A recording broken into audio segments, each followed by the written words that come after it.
No objection, so ordered. Mr. President. Senator from Texas. Mr. President, I rise this sad day to comment on the passing of a great patriot, Senator Daniel Inouye. He fought for his country as part of the greatest generation and served his state with distinction for more than 50 years. We were all honored to know him and blessed by his sacrifice in defense of American freedom. We served together on the Armed Services Committee and then on the Appropriations Committee as well. Danny's insight was invaluable to our nation's defense and military policy. He did make America stronger. I had the pleasure of working with him when we traveled together to Bosnia to visit our troops in the very early stages of that conflict. We later went to the Middle East on a CODEL with Senator Stevens as well.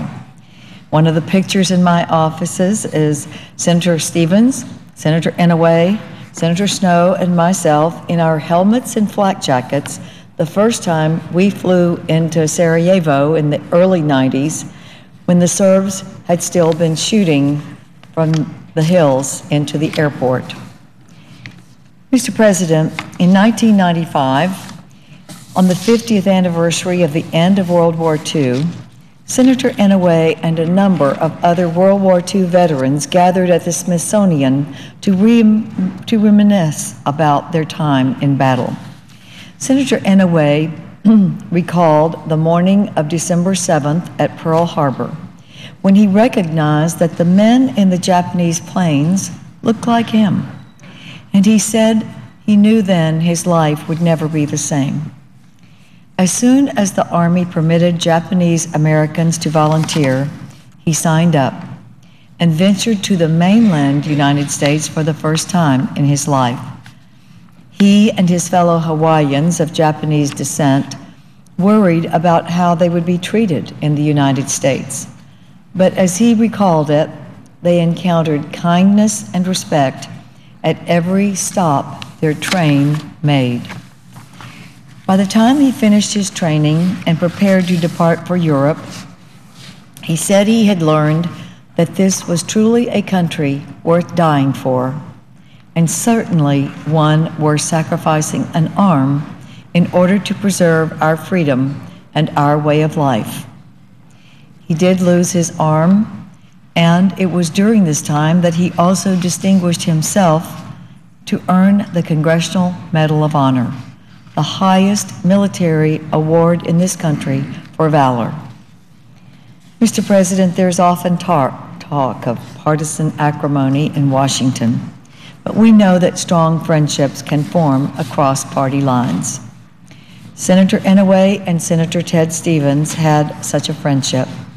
They were both war heroes from the last two states to join the Union, and they both recognized and guarded the congressional prerogatives under our Constitution to play the primary role in determining appropriations to fund the government. When they were the two senior senators on the Appropriations Committee and on the Commerce Committee, they considered themselves as co-chairs and officially designated each other as that. When control of the Senate changed hands, it was not unusual for one to retain key members of the other's staffs.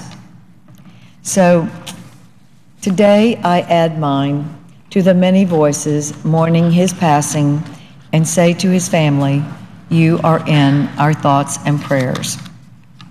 Mr. President, Danny Inouye was something in our Senate that I think we should all strive to be, and that is he was a warrior, but he was a gentle man. He was a man who was loyal to the core for not only his beliefs, but also his friends. And if he gave you his word was good. He is someone that every one of us who knew him cared for and regarded as a giant among us. In fact, I would say today that the Senate has lost a gentle giant. Thank you, Mr. President. and I yield the floor. President.